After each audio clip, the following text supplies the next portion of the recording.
Let's talk about the first single you put out, "A Pale Blood Sky." Why did you pick that song to be the first single for the album and to be the introduction to a new band, Beholder?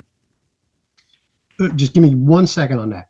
So there's a special reason for that song in particular to open the album. The reason why it got picked as the first single is because John was adamant about it. So I was like, okay. The reason why I wanted it to be the first song on the album is because the opening main riff was the very first all new, non-connected to anything riff that I specifically wrote for this batch of songs. Mm-hmm. It was the very first riff that came out. So I'm like, I want that to be the opening song. But on top of that, the bridge section with like the galloped, then dun, dun, dun, dun, dun, all that, that's actually one of the oldest riffs I've ever written. I wrote that back when I was a teenager, when I was trying to create a doom metal band in high school. Right. And so I was able to find a way to bridge one of the oldest riffs I've ever written that I didn't get to properly ever use and combine it with the first brand new riff for this album and this band. And so to me, just kind of symbolically, it was like closing the loop on all that. And I wanted that to be the opening track. Everything else, John, tell them how you bullied me. Well, it's not that I was adamant, but I had a very strong conviction. And that's because I have been in Judicator for 12, 13, over 10 years now. Judicator is my baby. It will never die. I'll never let it go. Okay. But my wife, when I first showed her the Pale Blood Sky song, we were in the car and she turned around after it was done and she was like, this is it. This is what I've been wanting to hear from you for all these years. Like, where has this been all my life or whatever? I'm like, my wife, she's very supportive, but she's very, very honest and very straightforward.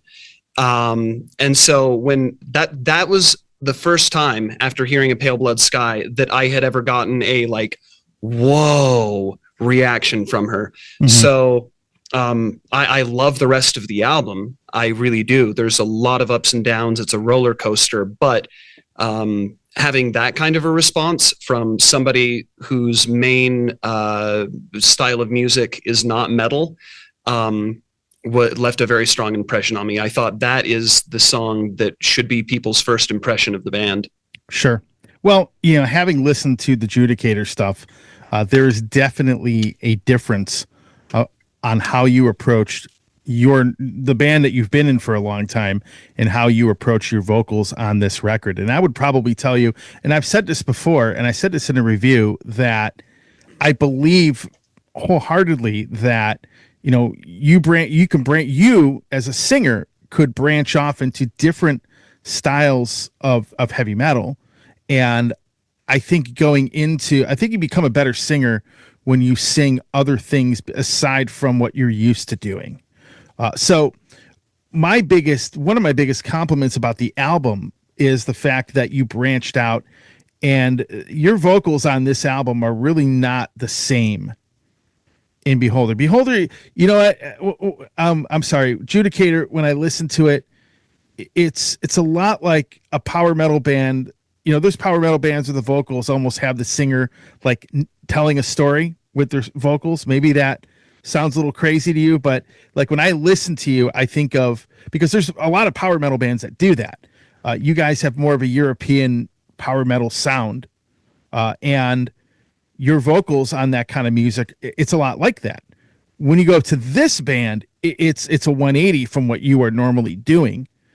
And I think that is one of the things that really added a lot to the actual music itself, is that you went from one style of heavy metal you've been doing for majority of your life, and then you go and do this band.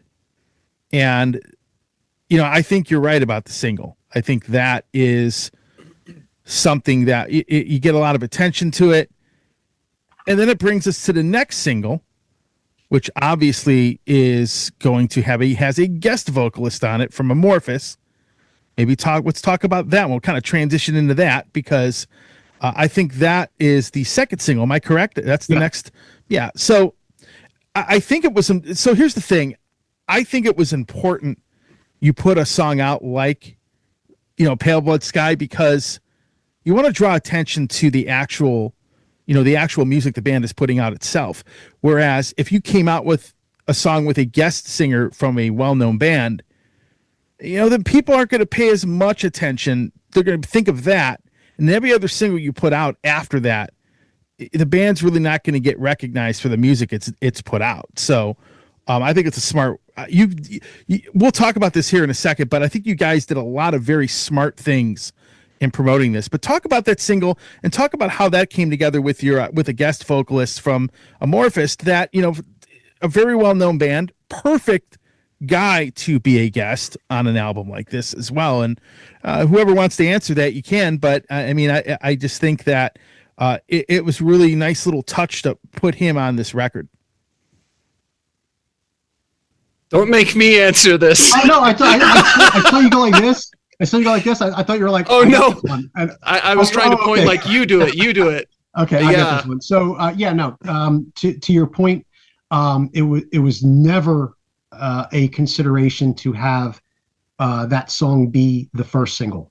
Eyes of the Deep, because of the reasons that you said, which is we didn't want to put something out that looked like we needed to draw attention to it by having a high profile guest.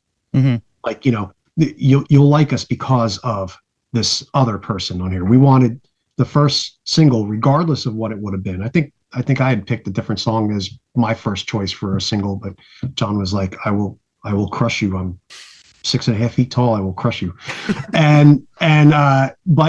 But this song was probably going to be the second, if not third single for sure. And how it came about is very simple. I toured with Amorphis back in about 2005 or something for close to a month. And I hit it off with them. And they've been a highly influential band to me even before that. I've been a huge fan of them since, the very first, the demos and stuff. Right. So got the opportunity to tour with them, hit it off with those guys. We've stayed in touch since. When they come through town, if I happen to be around, we get together and we hang out. And so when we were doing pre-pro for this song, it just, the nature of the story that's being told, and I don't think it's giving anything away, that we somehow managed to work it into almost being a continuation of the story that started in Pale Blood Sky. Yeah. But it made perfect sense that if there was going to be some type of confrontation in lyrics, that another voice would do justice to that, to have something distinctly different. Right. And so, I was talking with John about it, and I think he said something to the effect of, well, it has to be somebody real scary, or somebody's got to sound scary. And I'm like, well, nobody sounds scarier than Tomi. So I reached out and asked, if he would be interested, and he immediately said, sure. And it just went from there. Right. Yeah. And he absolutely crushed it for sure.